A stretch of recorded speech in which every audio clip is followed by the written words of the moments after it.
Hello दोस्तों, welcome. कैसे हैं आप? नमस्कार, गुड मॉर्निंग, सत श्री अकाल, आदाब। मैं हूं आपका होस्ट और आपका दोस्त। करता हूं आप सभी का स्वागत हमारे आपके हम सभी के YouTube channel Unacademy CA foundation पे। दोस्तों, फिर से एक नया वीक, एक नई सुबह, एक नई आशा की किरण और बहुत सारे सपनों को लेके बढ़ रहे हैं हम आगे। आज नया वीक है दोस्तों, ये consecutively this is the third week जब मैं आप लोगों से फिर से मिलने जा रहा हूं और आ रहा हूं रेगुलरली आपके सामने, दे रहा हूं आपको वो सभी कुछ जो मेरे पास है, जितना भी नॉलेज और एक्सपीरियंस मेरे पास है, आ रहा हूं आप लोगों के साथ बांटने के लिए। सो अगर अभी तक आपने ये चैनल सब्सक्राइब नहीं किया है तो पहले क्विकली जाइए और इस चैनल को सब्सक्राइब कीजिए बेटा, और ज्यादा से ज्यादा लोगों को बताइए कि आ गया एक बंदा अंशुल अग्रवाल आपके सामने, जो कि एक क्वालिफाइड चार्टर्ड अकाउंटेंट और कंपनी सेक्रेटरी। और ये एक आदत है हमारी जिसको मैं यहां लेके आया हूं, हैशटैग। ये सिर्फ एक हैशटैग नहीं है, ये हमारी आदत है, हैशटैग सीए लाइव डेली। ये एक कड़ी है जो आपको मुझसे और मुझको आपसे जोड़ती है। तो फटाफट क्विकली जाइए और इस वीडियो को सबसे पहले लाइक कीजिए, और अगर आपने हमारा चैनल सब्सक्राइब नहीं किया तो इस चैनल को सब्सक्राइब कीजिए। भाई मैं देखता हूं कितने लाइक आते हैं यहां पे, क्योंकि जितने लाइक आते हैं उतना ज्यादा आप लोगों के लिए मेरे पास सरप्राइजेस रहेंगे, उतना ज्यादा मेरे पास आप लोगों के लिए मोटिवेशन रहेगा। करेक्ट? सो ये है हमारी पूरी टीम जिससे मैं आपको करवा रहा हूं introduce, CA foundation, Unacademy CA foundation team, the team of the top educators of India. हमको टॉप एजुकेटर्स कौन बनाते हैं? हमको टॉप एजुकेटर्स आप जैसे लोग बनाते हैं, हमारे सारे प्यारे स्टूडेंट्स लोग बनाते हैं, जो हमारे देश का भविष्य है, हमारे प्रोफेशन का भविष्य है।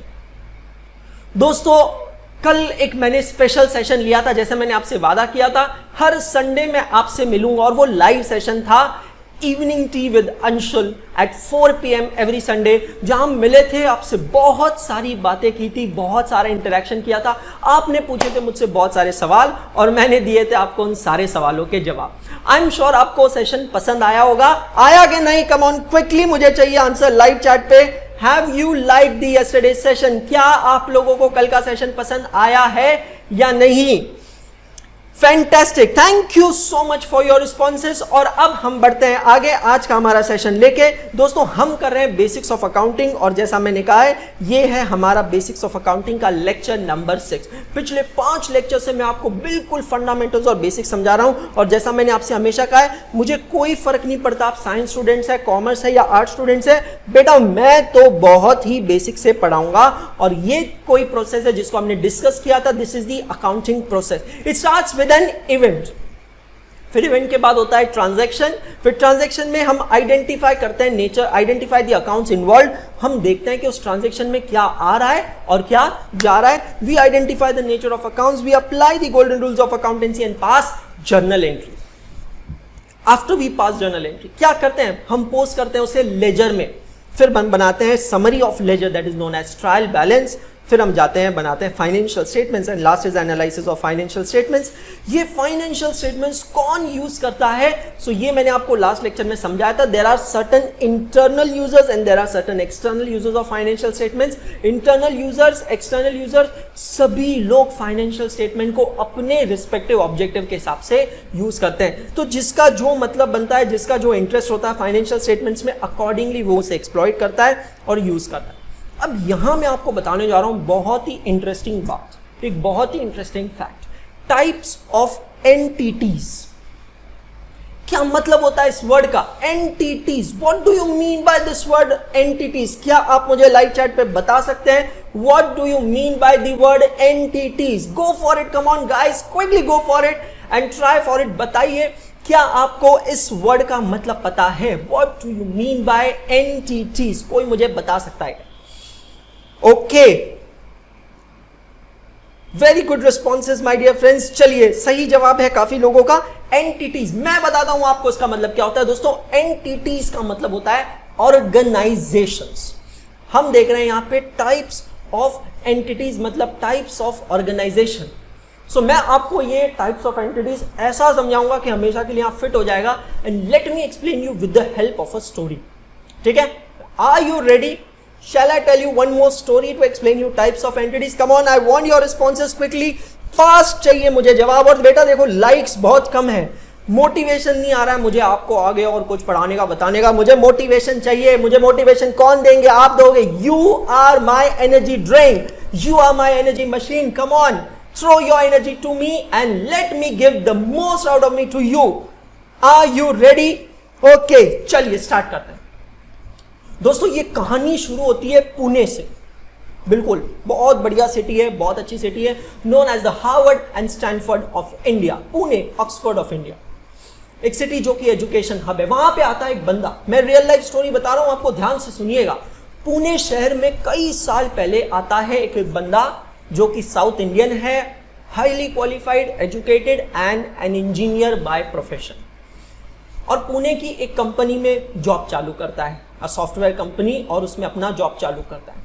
लेकिन कहते हैं ना, कुछ लोग होते हैं यार, ऐसे कुछ होते हैं जो बने ही नहीं है किसी के अंडर काम करने के लिए। उनके अंदर एक कहते कीड़ा होता है, भाई नहीं, मुझे खुद का कुछ करना है, मैं जी तोड़ मेहनत करने को तैयार हूं, मैं बिल्कुल मेहनत करने को तैयार हूं, लेकिन मुझे ये मेहनत खुद के लिए करना है। कुछ लोग होते हैं ऐसे। ये जो बंदा था ना, ये उसमें से एक था यार। दिन रात कंपनी के लिए काम कर रहा है, मेहनत कर रहा है, सुबह से लेके शाम तक, शाम से लेके रात तक, रात से लेके फिर सुबह तक, लेकिन यार वो मजा नहीं आ रहा है, वो कहना नहीं, वो किक नहीं मिल रही है, क्या किया जाए? तो उसने कहा खुद का कुछ करेंगे। पर यार सॉफ्टवेयर कंपनी रही भी ऐसी कि आप खुद का क्या कर लोगे, और वो जमाना ऐसा था जब लोगों को बहुत ज्यादा पता नहीं था उसके बारे में, है ना। तो बंदे ने क्या किया, जो कंपनी में काम कर रहा था उस जॉब को क्विट किया, और पुणे के एक एरिया में एक छोटा सा कमरा लेके उस कमरे में खुद का बिजनेस स्टार्ट किया। अकेले ना, बिल्कुल अकेला, एब्सोल्युटली अलोन, ऑल अलोन ये स्टार्टेड। एक कुछ बेसिक इन्वेस्टमेंट, जो भी सेविंग्स जमा की थी, वो सेविंग से कुछ कंप्यूटर खरीदा, कुछ बाकी चीजें खरीदी, एक रूम किराए पे लिया, एक टेबल चेयर लगा, अपना काम शुरू किया। क्या काम करेगा सर? एक सॉफ्टवेयर बनाने वाला बंदा, एक सॉफ्टवेयर इंजीनियर, सर क्या काम करेगा?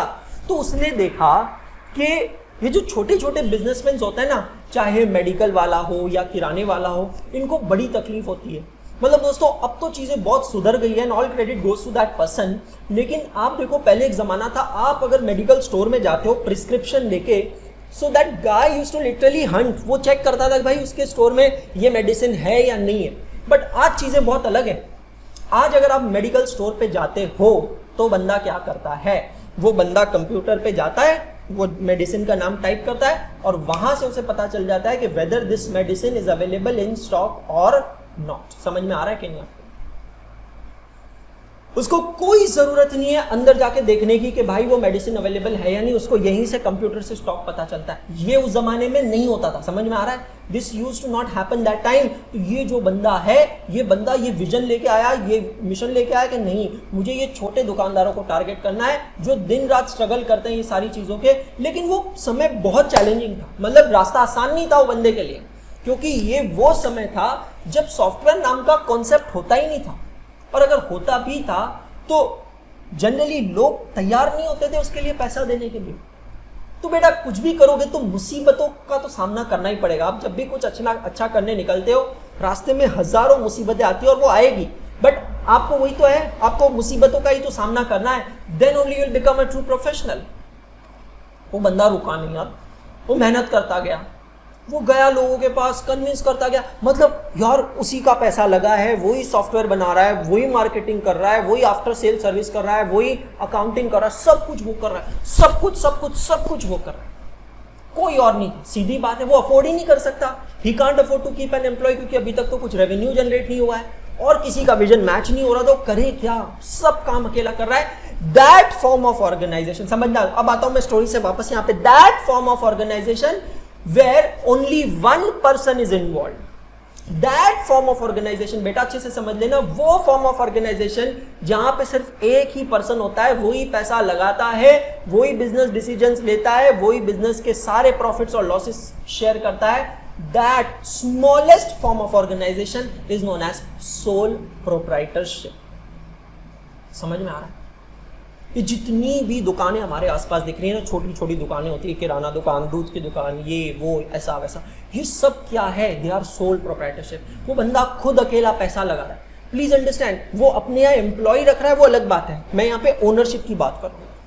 सो वो बंदा खुद अपना पैसा लगा रहा है, अपना दिमाग लगा रहा है, बिजनेस डिसीजन ले रहा है, क्या प्रोडक्ट बेचना चाहिए, कैसे बेचना चाहिए, किस प्राइस में लेना चाहिए, कहां से खरीदना चाहिए, कहां पे जाके बेचना चाहिए, सारे डिसीजंस वो खुद ले रहा है, वो खुद मैनेज कर रहा है बिजनेस को। That form of organization, the smallest form of organization is known as a sole proprietorship. And sole proprietorship क्योंकि बहुत ही छोटी ऑर्गेनाइजेशन है, तो गवर्नमेंट को बहुत ज्यादा रिस्क भी नहीं है कि भाई हाँ इसमें कोई फ्रॉड होगा या कुछ होगा, तो इसके लिए गवर्नमेंट ने, सरकार ने कुछ लोकल लॉज बनाए हैं, कुछ बहुत ही छोटे छोटे कानून बनाए, बहुत स्ट्रिक्ट लॉज नहीं। वापस आते हैं स्टोरी में, होना मेरे साथ सभी स्टोरी में क्लियर। अब हुआ ये कि उसका बिजनेस बहुत बढ़ने लगा धीरे धीरे। उसने क्या किया, अपना ये सॉफ्टवेयर मेडिकल वालों को, किराने वालों को बेचना चालू किया। दोस्तों मैं आपको बता रहा हूं, इन लोगों के लिए सबसे डिफिकल्ट जो चीज होती है ना, वो होती है स्टॉक मेंटेन करना।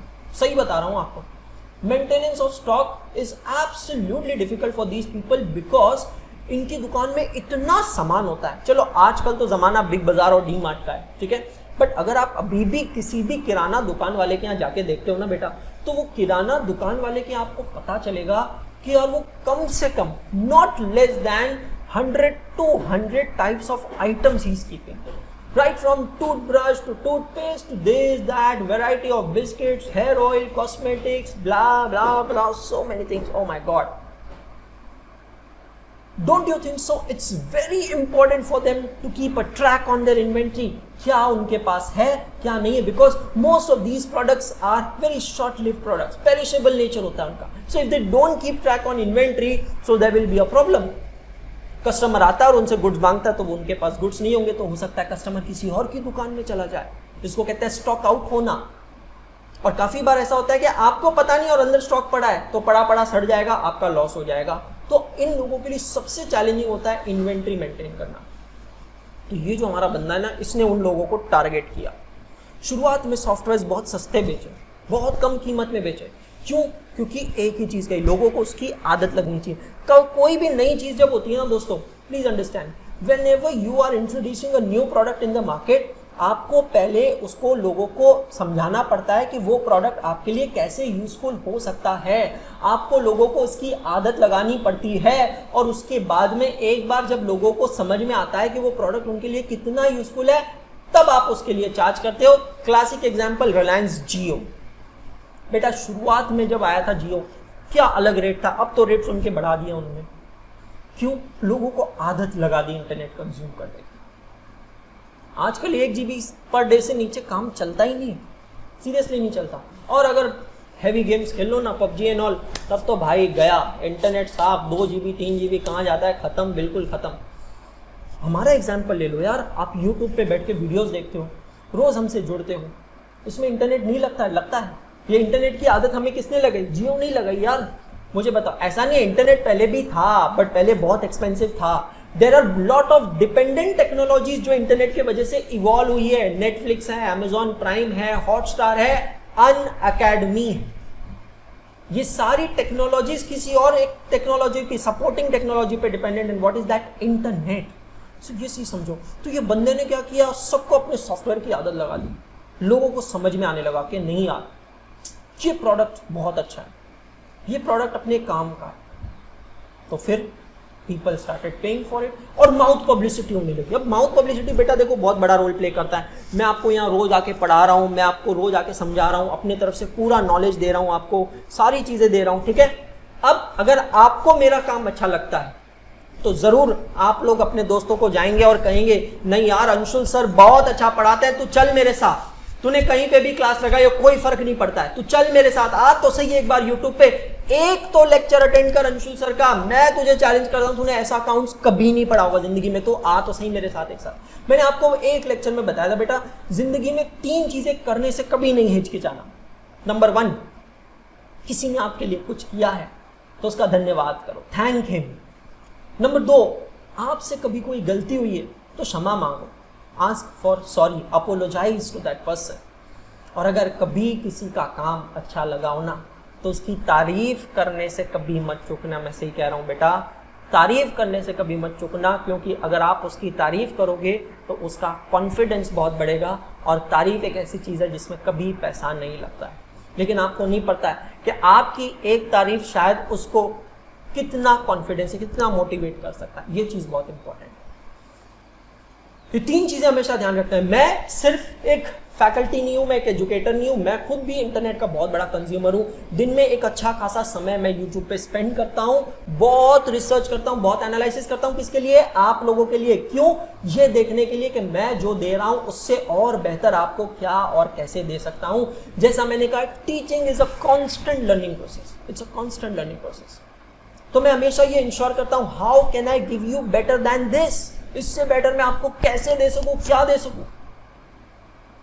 तो जब मैं ये देखता हूं, मैं जितने वीडियोस देखता हूं, मैं आपको सही बता रहा हूं, मैं अपने तरफ से हर वीडियो को लाइक करता हूं, मैं हर वीडियो पे कमेंट करता हूं। सही बात बता रहा हूं मैं आपको। क्यों करता हूं? क्योंकि मैं एक क्रिएटर हूं, मैं एक कंटेंट क्रिएटर हूं, मैं एक कहते हैं ना, एक क्रिएटिव फील्ड में काम करता हूं। मैं तो टीचर तो हुई, बट टीचर के अलावा ये जो भी आप देख रहे हो, ये सारा जो है, ये सब क्या है? ये क्रिएटिविटी है। मैं ये सब क्रिएटिविटी पे काम कर रहा हूं। एक खाली क्लासरूम में इस तरीके से पढ़ाना आसान नहीं है बेटा। जब बच्चे सामने होते हैं ना, 100, 150, 200 बच्चे, 50, 100 बच्चे सामने होते हैं, तब तो चलो आप डिलीवर कर सकते हैं, क्योंकि 2 वे कम्युनिकेशन होता है, वहां से रिस्पॉन्स आता है, यहां से आंसर निकलता है। लेकिन खाली क्लासरूम में इस तरीके से बैठ के पढ़ाना आसान नहीं होता है। लेकिन अगर एक खाली क्लासरूम में बैठ के मैं ऐसा डिलीवर ना करूं तो शायद आपको क्लासरूम का फील ही नहीं आएगा। ये क्रिएटिविटी होती है हम लोगों की। तो ये क्रिएटिविटी को बहुत ज्यादा PAT on the back, appreciation की जरूरत पड़ती है। और ये एप्रिसिएशन हमें कौन देता है? आप लोग देते हैं। कैसे देते हैं? आपका एक लाइक और वीडियो के एंड पे एक कमेंट, ये हमें सपोर्ट करता है। लाइव चैट तो है ही बेटा, बट जो वीडियो के नीचे के कमेंट्स होते हैं वो हमें सपोर्ट करते हैं, वो हमें बूस्ट करते हैं, हमारा मोटिवेशन बूस्ट करते हैं। जब वो मेरी टीम तो आपको लाइव चैट में रिप्लाई करती रहती है, क्योंकि मैं तो लेक्चर में रहता हूं, बट मैं जब end of the day I ensure मैं हर वीडियो का कमेंट पढ़ता हूं। मैं जब वो कमेंट पढ़ता हूं, मैं आपको सही बता रहा हूं, इतनी एक अलग एनर्जी दौड़ती है अंदर, शरीर में, नसों में एक अलग तरीके से खून दौड़ता है, एक अलग स्पीड से। नहीं, बच्चा पसंद कर रहा है, कल और मेहनत करना है मुझे, और ज्यादा ताकत लगानी है मुझे, और ज्यादा जोश देना है बच्चों को मुझे। नहीं, मैं बच्चों के लिए जो बेस्ट से बेस्ट कर सकता हूं वो मैं करके रहूंगा, जो मैं कर सकता हूं करके ले रहा हूं। किसको छुट्टी लेना अच्छा नहीं लगता? नहीं, मैंने कहा नहीं, मैं करूंगा, बच्चों से मिलूंगा, बात करूंगा, बात करना मुझे अच्छा लगता है। ये बंदे ने भी यही सोचा। लोगों ने कहा यार इसका सॉफ्टवेयर इतना बढ़िया है, तो और डिमांड आने लगी, और डिमांड आने लगी। तो अब ये अकेला कैसे काम करे? इसने एम्प्लॉइज तो रखे, पर फिर भी कुछ रिस्ट्रिक्शंस फील हुई। इसको जरूरत महसूस हुई कुछ ऐसे लोगों की जो इसका साथ दे सके, जिसके सपने इसके सपनों से मिल सके। ऐसे लोगों की जरूरत महसूस हुई जो साथ में काम करके कुछ मनी कंट्रीब्यूट कर सके, कुछ समय, कुछ टेक्नोलॉजी, कुछ इंटेलिजेंस से कंट्रीब्यूट कर सके, कुछ आइडियाज दे सके, और भी वाइब्रेंट आइडियाज दे सके। तो इसने क्या किया? कुछ ऐसे लोगों को जोड़ा। मैं एम्प्लॉइज की बात नहीं कर रहा हूं, कुछ और लोगों को जोड़ा जिन्होंने बिजनेस में पैसा लगाया, क्योंकि अब एक कमरे से काम नहीं हो रहा था, एक बड़ा फ्लैट लेना था किराए से। अब 1-2 कंप्यूटर से काम नहीं होने वाला था, बहुत सारे कंप्यूटर्स चाहिए। कुछ एम्प्लॉइज भी रखने पड़ेंगे मार्केटिंग के लिए, आफ्टर सेल सर्विस के लिए। सॉफ्टवेयर है यार, सॉफ्टवेयर में आफ्टर सेल सर्विस बहुत इंपॉर्टेंट रोल प्ले करता है। तो ये बंदे ने पता है क्या किया? इसने कुछ और लोगों को जोड़ लिया अपने टीम में। People of same objective came together. When 2 or more people come together and do business, the second form of organization is known as partnership firm. क्या कहलाती है बेटा वो? Partnership firm. 2 या 2 से ज्यादा लोग जब साथ में आते हैं और बिजनेस करते हैं, मतलब प्रोप्राइटरशिप से बड़ी फॉर्म ऑफ ऑर्गेनाइजेशन बन जाती है पार्टनरशिप फर्म। ज्यादा पैसा होता है, ज्यादा बढ़िया मैनेजमेंट होता है, शेयर ऑफ रिस्पॉन्सिबिलिटी होता है। तुम ये देख लेना, तुम ये देख लेना, तुम ये देख लेना, मैं ये देख लूंगा, ठीक है। सब मिल बांट के काम करेंगे, स्पेशलाइजेशन से काम करेंगे, ताकत लगा के, दिल लगा के काम करेंगे। पार्टनरशिप का फिर बिजनेस और चल पड़ा। सिर्फ पुणे नहीं, दूसरे सिटीज से डिमांड आने लगी, यहाँ से वहाँ से हर जगह से डिमांड आने लगी। बंदे ने कहा नहीं भाई, अब तो फ्लैट से काम नहीं होगा, हमें तो और बड़ा काम करना है, और बेहतर तरीके से काम करना है। सो एक और बड़ा फॉर्म ऑफ ऑर्गेनाइजेशन बनाया, that is known as joint stock company. LLP पे मैं बाद में आता हूँ। That is known as joint stock company. Company बना ली। सोचो, एक कमरे से चालू हुई एक सॉफ्टवेयर कंपनी आज एक इंडिया की बहुत बड़ी सॉफ्टवेयर कंपनी। आप बिलीव नहीं करोगे, रियल लाइफ स्टोरी बता रहा हूँ बेटा मैं आपको। आज भी वो कंपनी, और वो कंपनी आज इंडिया में स्टॉक एक्सचेंज पे लिस्टेड है। सिर्फ इंडिया नहीं, फॉरेन में भी स्टॉक एक्सचेंज पे लिस्टेड कंपनी है। और दोस्तों ये जो कहानी मैं आपको बता रहा हूं, this entire story, that person who have started as a sole proprietor is none other than mister Narayana Murthy, Shri Narayana Murthy ji की ये कहानी है, जिन्होंने पुणे में पटनी कंप्यूटर से अपने करियर की शुरुआत की और Infosys technologies, he sowed the seeds of Infosys Technologies in Pune, और वो एक कंपनी जो कि एकमात्र सोल प्रोप्राइटरशिप से शुरुआत हुई है, आज वो एक लिस्टेड कंपनी है और इंडिया के टॉप आईटी कंपनीज में से एक है Infosys Technologies। Can you imagine it? If you can dream it, you can achieve it. Very important, but you have to work for it. Don't just wish for it, work for it. मेहनत करो। मैंने target दिया है आपको। 12 जून को मेरा एक session हुआ था, स्पेशल सेशन हुआ था। कहां पे हुआ था? अनअकैडमी के वेबसाइट पे। वो सारे दोस्त जो आज पहली बार यहाँ पे आए हैं, उन सबके लिए बता रहा हूँ। बहुत सारे अनाउंसमेंट है यहाँ पे, उन सबके लिए बता रहा हूँ जो सारे दोस्त पहली बार यहाँ पे आए। वीडियो के बाद वीडियो के डिस्क्रिप्शन को चेक करना, क्या क्या काम करने आपको ध्यान से समझना, गिनवा ले रहा हूं। वीडियो के डिस्क्रिप्शन को चेक करना। डिस्क्रिप्शन में आपको मेरा अनअकैडमी का लिंक मिलेगा, उस लिंक को क्लिक करना, अनअकैडमी की वेबसाइट पे जाना, मुझे फॉलो करना है अनअकैडमी की वेबसाइट पे, और 12 जून का सेशन मिस मत करना। बहुत बढ़िया सेशन था, बहुत अच्छे टारगेट दिए मैंने वो सारे बच्चों को जो नवंबर में एग्जाम टारगेट कर रहे हैं। वो सेशन जरूर अटेंड करना। दूसरा, आप लोगों के रिक्वेस्ट के बाद और थोड़े से विलंब के बाद हमने फाइनली हमारा ऑफिशियल टेलीग्राम चैनल बना लिया है, जिसकी लिंक भी वीडियो के डिस्क्रिप्शन में है। आपको हमारे टेलीग्राम चैनल को ज्वाइन करना है और ज्यादा से ज्यादा लोगों को बोलना है इसे ज्वाइन करने के लिए।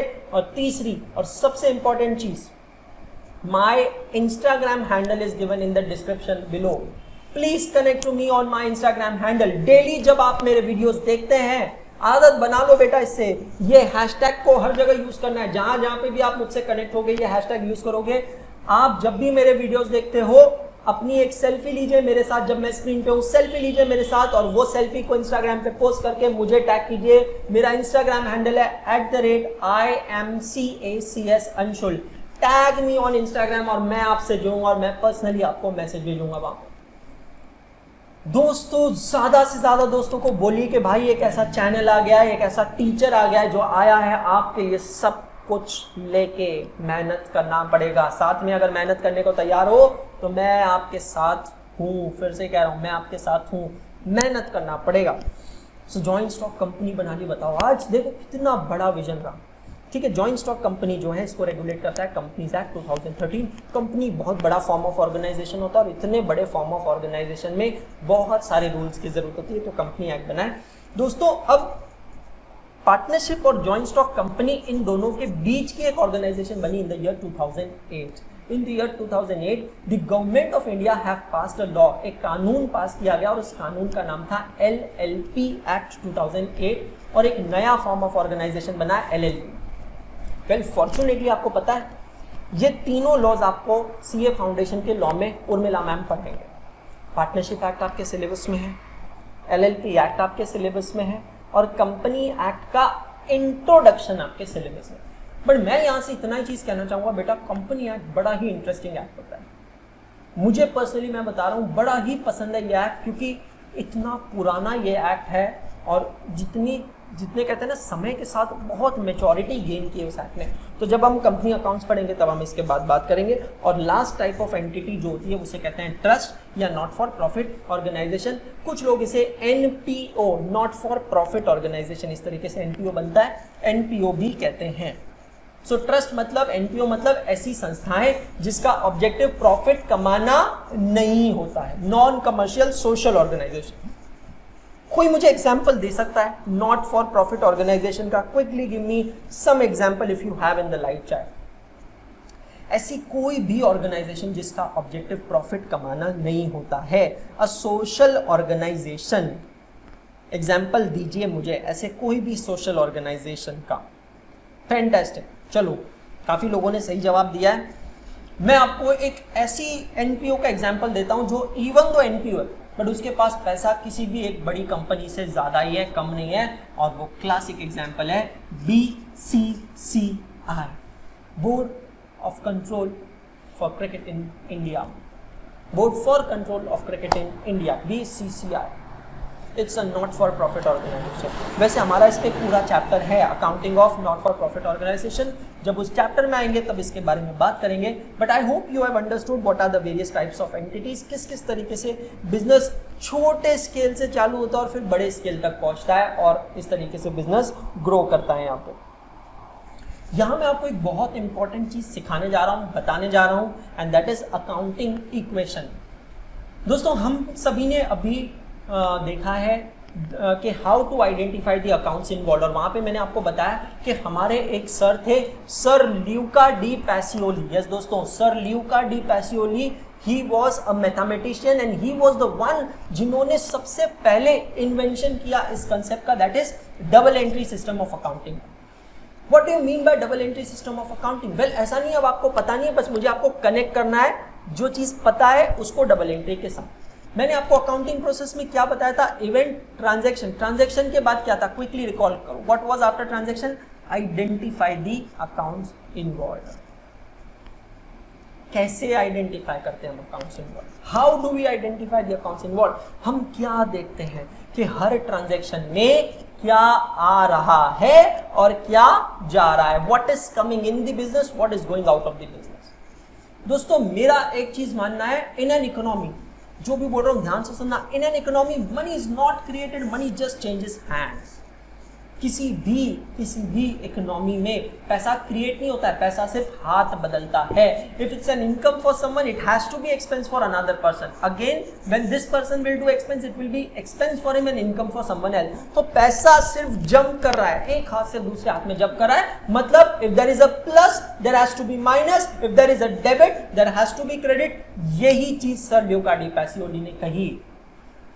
ल्यूका डी पैसियोली ने एक ही चीज कही, money is not created, money is changing hands. That means something comes in the business, something goes out of the business. इसको हम कहते हैं, आप यहां देख सकते हैं, double entry system of accounting. क्या कहते हैं हम इसको? Double entry system of accounting. Her transaction के दो पहलू होते हैं, कुछ आप गेन करते हो, कुछ आप लूज करते हो। एक डेबिट होता है, एक क्रेडिट होता है, दोनों की वैल्यू सेम होनी चाहिए। हमने जर्नल एंट्रीज देखी है ना, तो जर्नल एंट्रीज में मैंने आपको क्या बताया कि डेबिट और क्रेडिट की वैल्यू सेम होती है। आपसे एक वादा किया था मैंने, याद करो, कि मैं अनअकैडमी में एक स्पेशल क्लास लूंगा एक्सक्लूसिवली ऑन जर्नल एंट्रीज। मैं कल के लेक्चर में उसका अनाउंसमेंट भी कर दूंगा कब मैं लूंगा, लेकिन उसके लिए आपको क्या करना पड़ेगा? You have to follow me on Unacademy. So Unacademy पे कैसे फॉलो करना है, मैंने डिस्क्रिप्शन में लिंक दिया है, मेरा अनअकैडमी का डिस्क्रिप्शन में लिंक दिया हुआ है, उस लिंक को क्लिक कीजिए, वहां फॉलो का बटन है उसे प्रेस कीजिए, ताकि जब भी मैं अनअकैडमी के वेबसाइट पे कोई लेक्चर लूं तो आपकी घंटी बज जाए। मतलब आपको मुझसे ऐसा जुड़ना है कि भाई अंशुल सर अगर सुबह 4 बजे भी लेक्चर ले रहे हैं तो आपकी बेल बजनी चाहिए। और वो कैसे बजेगी? आपको मुझे फॉलो करना होगा यूट्यूब पे, अनअकैडमी पे, इंस्टाग्राम पे, हर जगह, टेलीग्राम पे भी ऑब्वियसली। मेहनत करने की तैयारी चाहिए बेटा आपकी, मैं तो यही कह रहा हूँ, मैं तो तैयार हूँ, आप तैयार हो कि नहीं ये देखना है। मैं फिर से कह रहा हूँ, मैं लेट नाइट क्लासेस भी लूंगा, अभी बता रहा हूं, तैयार हो कि नहीं बताओ, मुझे जवाब चाहिए। Late night classes, early morning classes के लिए कितने लोग तैयार है? Quickly respond on the live chat, I want to hear from you. Late night मतलब 9 के बाद, अर्ली मॉर्निंग मतलब 6 के पहले। कितने लोग तैयार है? कब लूंगा मैं? लास्ट मोमेंट पे बताऊंगा, उन बच्चों को बताऊंगा जो मुझसे जुड़ेंगे, कॉन्स्टेंटली मुझसे जुड़ेंगे। तो ऐसे ही हमारे सर ल्यूका डी पैसियोली ने बनाया double entry system, dual aspect concept of accounting, और उन्होंने कहा कि बिजनेस में कुछ आता है और कुछ जाता है, और इसके बेसिस पे मिला हमें एक इक्वेशन, और उस इक्वेशन का नाम है अकाउंटिंग इक्वेशन। साइंस वाले थोड़ी ज्यादा कोशिश करनी पड़ेगी आपको समझने की, कॉमर्स वाले आप कोरिलेट कर सकते हो। दोस्तों ये जो मैं अभी आपके सामने यहां दिखा रहा हूं ना, ये है balance sheet. What is a balance sheet? Well, बहुत आगे चल के हमें इस बारे में बात करना है, बट अभी क्योंकि सब्जेक्ट निकला है तो मैं आपको बता दूं, जो हमने की बात की थी, financial statement is the report card of the businessman. तो ये रिपोर्ट कार्ड का एक हिस्सा होता है, एक पार्ट होता है जिसको कहते हैं बैलेंस शीट, जहां बिजनेसमैन की एसेट्स दिखती है और लायबिलिटीज दिखती है, कि उसने बिजनेस में कितना बनाया है, कितना कमा के कितना बनाया है, वो है उसकी एसेट्स। तो आप यहाँ देख सकते हो फिक्स्ड एसेट्स होती है, करंट एसेट्स होती है, इन सब टर्म्स का मतलब मैं आपको ऑलरेडी समझा चुका हूँ। फिर कैपिटल होता है और कुछ लाइबिलिटीज होती है, आउटसाइडर लाइबिलिटीज होती है। तो सर ल्यूका डी पैसियोली ने जो अकाउंटिंग कंसेप्ट बताया ड्यूअल एस्पेक्ट का या डबल एंट्री सिस्टम बनाया, उससे हम यहाँ पे एक इक्वेशन बना सकते हैं। If my entire asset side of balance sheet is represented by A, समझना, और लाइबिलिटीज में दो चीजें मुझे दिख रही है, एक है C, C stands for capital and दूसरा है L, L stands for liabilities. Liability means what? Outsiders liability. So मेरी बैलेंस शीट की टोटल हमेशा टैली होना चाहिए, मतलब debit and credit should always tally with each other. और अगर ऐसा करना है तो क्या मुझे यहां से इक्वेशन मिलेगा? सोचो, what can be the accounting equation? अगर डेबिट और क्रेडिट की टोटल टैली होनी चाहिए, if this total should be equal to this total, geometry की लैंग्वेज में LHS should be equal to RHS, what can I say? Can I say C plus L equals to A? Check करो। Can I say guys that capital plus liabilities equals to assets? और इस एक equation को अगर मैं manipulate करता हूं तो दो और इक्वेशन मुझे मिल सकते हैं, that is capital equals to asset plus liabilities and liabilities is equal to assets minus capital। Sir आपने ये तीन ही कंपोनेंट में क्यों ब्रेक किया उसको? लॉजिक बहुत सिंपल है, क्योंकि कैपिटल जो होता है वो होता है ओनर्स फंड। मैंने आपको बताया था ना, बिजनेसमैन का खुद का पैसा, उसको कहते हैं capital, even though liability but it is an internal liability. जबकि एल जो होता है that's an external liability, outsiders liability. और एसेट मींस हमारी जमा पूंजी जो हमने बनाया है, हमारी संपत्ति, हमारी प्रॉपर्टी। सो यहां से ये तीन इक्वेशंस हमें मिलते हैं। अब यहां पे हम क्या करते हैं, अकाउंटिंग इक्वेशंस के लेते हैं कुछ एग्जांपल्स, इसको समझते हैं बहुत अच्छे तरीके से। Capital plus liability equal to assets है ना, ये इक्वेशन को लेते हैं, समझते हैं। पूरा ध्यान चाहिए मुझे, पूरा फोकस चाहिए आप सभी का। Example 1, new machine is purchased paying ₹50,000 in cash. नई मशीन खरीदी है, समझ लेना, नई मशीन खरीदी है और कितने की खरीदी है? 50,000 की, और उसके बदले आपने कैश दे दिया है। सबसे पहले सोचो क्या आ रहा है और क्या जा रहा है। What is coming in the business, what is going out of the business, think on it. सोचो बेटा इसमें क्या आ रहा है क्या जा रहा है। New machine is purchase paying ₹50,000 in cash. नई मशीन खरीदी है, 50,000 रुपए कैश पे किया है। What is coming in the business, क्या आ रहा है बिजनेस में? कैन आई से मशीन आ रही है बिजनेस में?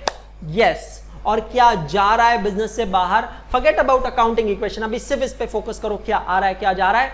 मशीन आ रही है और कैश जा रही है। कितने की मशीन आ रही है? 50,000। और कितनी कैश जा रही है बाहर? 50,000। बिल्कुल सही जवाब है। अब सोचो मशीन क्या है, क्या वो हमारी कैपिटल है, या वो हमारी लायबिलिटी है, या वो हमारी एसेट है। What is machine? मशीन हमारे लिए क्या होती है? अगर सोचोगे ना तो मशीन हमारी एसेट होती है। क्या बताया था मैंने? मशीन का मतलब it is something which gives economic benefit, जो आपको इकोनॉमिक बेनिफिट देती है उसे मशीन, उसको हम एसेट कहते हैं। तो मशीन से तो हम कमाते हैं बेटा, तो इकोनॉमिक बेनिफिट होता है, तो वो हमारी एसेट होती है। और कैश हमारी क्या है? कैश भी हमारी एसेट है। मतलब क्या हो रहा है? 50,000 की एसेट आ रही है और 50,000 की एसेट जा रही है, मतलब दोनों का इफेक्ट शून्य। अब देखो इसका अकाउंटिंग इक्वेशन कैसा बनेगा, ध्यान देना। कैन आई से कैपिटल पे कोई इंपैक्ट नहीं है, कोई चेंज नहीं है, तो कैपिटल इज जीरो। तो कैपिटल प्लस लायबिलिटी भी जीरो होगा यहाँ पे, क्योंकि लायबिलिटी भी कुछ नहीं है, इज इक्वल्स टू एसेट्स। अब एसेट्स में देखो क्या हो रहा है। सबसे पहले मशीन आ रही है तो my asset is increasing by 50,000 rupees, check करो, प्लस 50,000 है। और फिर मेरी एसेट जा रही है, मतलब कैश जा रही है, तो my asset is decreasing by 50,000। So plus 50,000 minus 50,000, उसका नेट इंपैक्ट क्या है? जीरो। और बेटा अब जरा चेक कर लो और देख लो क्या LHS और RHS टैली होता है या नहीं, क्या zero is equals to zero है या नहीं। अगर हाँ तो आपका अकाउंटिंग इक्वेशन बिल्कुल सही है, हमारा अकाउंटिंग इक्वेशन सही है, मतलब सब कुछ सही चल रहा है। समझ में आ रहा है? हर ट्रांजैक्शन के बाद ये इक्वेशन टैली होना चाहिए। चलो और एग्जांपल देखते हैं यहाँ पे। New machine is purchase for ₹50,000 but on credit. First और सेकंड ट्रांजैक्शन में फर्क क्या है? फर्स्ट ट्रांजैक्शन में भी दोस्तों मैंने मशीन खरीदी है और सेकंड में भी मैंने मशीन खरीदी है, पर फर्क पता है क्या है? First transaction is a cash transaction and second transaction is a credit transaction. तो सेकंड ट्रांजैक्शन में मैंने अभी तक पे नहीं किया है, तो क्या करना पड़ेगा? सोचो क्या करना पड़ेगा। क्या आ रहा है बिजनेस में? सोचो सोचो सोचो, क्या आ रहा है बिजनेस में? मशीन आ रही है। कितने की आ रही है? 50,000 की आ रही है। बट कुछ जा रहा है वापस बाहर, कि आपने कुछ दिया? नो सर, मैंने तो नहीं दिया सर। फिर अब क्या करेंगे? फिर ये देखो कि आपको ये जो मशीन मिल रही है ये कौन दे रहा है। उसका नाम नहीं दिया सर, कोई बात नहीं। जब उसका नाम नहीं दिया, हम उसको वेंडर कह सकते हैं, हम उसको सप्लायर कह सकते हैं, हम उसको क्रेडिटर कह सकते हैं। बेसिक अकाउंटिंग टर्मिनोलॉजीज में मैंने सिखाया था, क्रेडिटर मतलब ऐसा पर्सन जिसको आपको पे करना है। तो मुझे अगर उसको देना बाकी है, उधारी में खरीदी है मैं मशीन, तो कहना है इट इज माई लाइबिलिटी। तो हो ये रहा है कि 50,000 की मशीन आ रही है, मतलब मेरी एसेट्स बढ़ रही है। कितने से बढ़ रही है? It is increasing by 50,000। लेकिन क्योंकि मैंने पे नहीं किया है तो my liability is also increasing by 50,000। Check करो अकाउंटिंग इक्वेशन कैसे अपियर होगा। कैपिटल पे कोई फर्क नहीं पड़ेगा, समझ में आ रहा है? There won't be any impact on capital, but liabilities are increasing by 50,000 and assets are also increasing by 50,000। Now you check, वो जो बोल्ड में मैंने दिखा है वो चेक करो। फाइनल अकाउंटिंग इक्वेशन, क्या एलएचएस और आरएचएस मैच हो रहा है? तो अगर आप देखोगे तो एलएचएस में 0 + 50,000 इज इक्वल टू 50,000 और आरएचएस में एक ही फिगर है 50,000। Yes, it is telling, hence proved. आ रहा है कि नहीं आ रहा है मजा? सभी को बताओ मुझे, आर यू एंजॉइंग और नॉट? चलो और देखना है। अब आप बनाओगे अकाउंटिंग इक्वेशन, 1 मिनट का समय दूंगा मैं आप लोगों को, क्विकली बनाओ इसका इक्वेशन। सोचो, अपने माइंड में सोचो, फिर मैं एक्सप्लेन करूंगा आपको। Quickly prepare accounting equation for this transaction. A new machine is purchased for rupees 50,000. तीनों ट्रांजेक्शन में मैंने मशीन खरीदी है, लेकिन यहाँ कुछ हुआ ये कि मैंने 20,000 अपने पास से दिया, कैश दिया और बाकी का लोन लिया। बाकी कितना बचेगा? 30,000 रुपीज का लोन लिया। सो 20,000 खुद के पास से दिया, 30,000 का लोन लिया। अब जरा सोचो क्या होगा यहाँ पे। मैं आपको दे रहा हूं 1 मिनट का समय।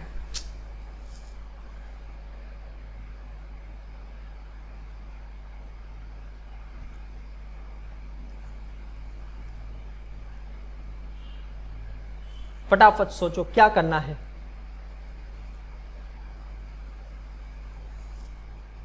Are you ready? बता दूं पक्का 100%। ये तो तीसरा ट्रांजैक्शन है, ये फर्स्ट और सेकंड का मिक्सचर है। बड़ा ही चालाकी से दिया मैंने आपको ये ट्रांजैक्शन। 50,000 की मशीन आ रही है, एसेट बढ़ रही है 50,000 से, समझना। लेकिन 20,000 कैश भी तो दे रहे हो, तो 20,000 से एसेट कम भी हो रही है, मतलब 50,000 से एसेट बढ़ रही है, 20,000 से कम हो रही है, मतलब नेट इंपैक्ट कितना है एसेट पे? नेट इंपैक्ट कितना है? 30,000। अब जरा देखो 30,000 आप दे कहां से रहे हो? तो आप लोन ले रहे हो। लोन ले रहे हो मतलब वो आपकी क्या है बेटा? लाइबिलिटी है। चेक करो accounting equation. Have you got this as 30,000 equals to 30,000? Check कीजिए सभी का ये आंसर आया या नहीं, और अगर ये आंसर आया है तो किस किस का सही आंसर आया मुझे आप यहां पे बताइए। Have you got this correct और नॉट?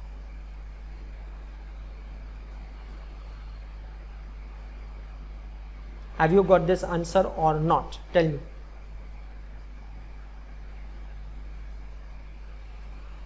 आया सभी का? चलो आगे, चलो वंडरफुल, माइंड ब्लोइंग। और लेते हैं यार, मजा करते हैं। ये ट्रांजैक्शन बेसिक्स ऑफ अकाउंट में जो समय डालेंगे बहुत जरूरी है। सॉल्व करो quickly example. Goods costing rupees 20,000 purchased in cash. 20,000 के गुड्स आपने कैश में खरीदे हैं, कैसे करोगे आप? How will you do it? 20,000 के गुड्स कैश में खरीदे हैं, how will you do it? सोचो। गुड्स का मतलब मैंने आपको बताया था, बेसिक अकाउंटिंग टर्मिनोलॉजीज पढ़ाते समय गुड्स का मतलब क्या होता है? वो सारी चीजें जो हम खरीदते हैं। क्यों खरीदते हैं? क्योंकि हमें उसे आगे बेचना है। यस, कैसे करोगे आप?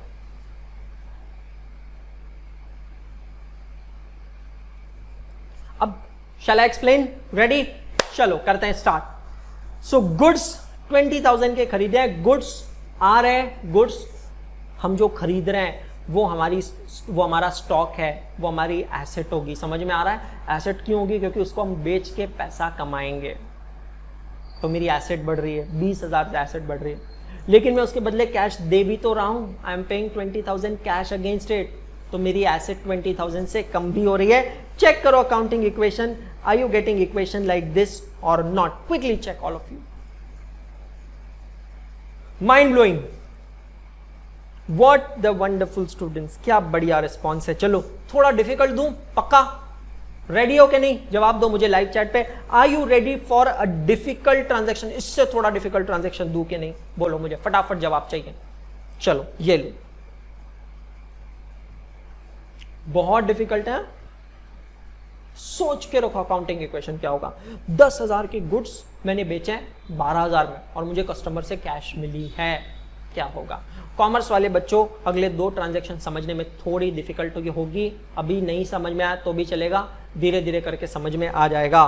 बट बाकी लोग, कॉमर्स वालों को मुझे आंसर चाहिए, साइंस वालों को थोड़ी डिफिकल्टी होगी, कोई बात नहीं। 10,000 के गुड्स 12,000 में बेचे हैं, क्या होगा यहां पे सोचना है, बताना है आपको मुझे। Goods worth rupees 10,000 sold in cash for rupees 12,000. What will happen?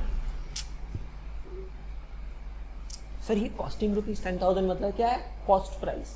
और सर ये 12,000 क्या है? Selling price. तो कॉस्ट प्राइस और सेलिंग प्राइस में सर ये 2,000 का डिफरेंस किस चीज का है? ये है बेटा प्रॉफिट का। अब सोचो क्या होगा, ध्यान देना, फुल फोकस चाहिए मुझे, पूरा अटेंशन चाहिए। मैंने 12,000 में गुड्स बेचे हैं, कस्टमर ने मुझे कैश दिए, कैश मेरी एसेट है, ठीक है। 12,000 आ रहे हैं, 12,000 से एसेट बढ़ रही है, ये क्लियर है सभी को? पक्का? डन, थम्स अप चाहिए मुझे। Have you understood this? बहुत क्रिटिकल ट्रांजैक्शन है, इसलिए 12,000 आ रहा है, कैश बढ़ रही है, 12,000 से एसेट बढ़ रही है। We are selling goods of 10,000, costing rupees 10,000, समझना।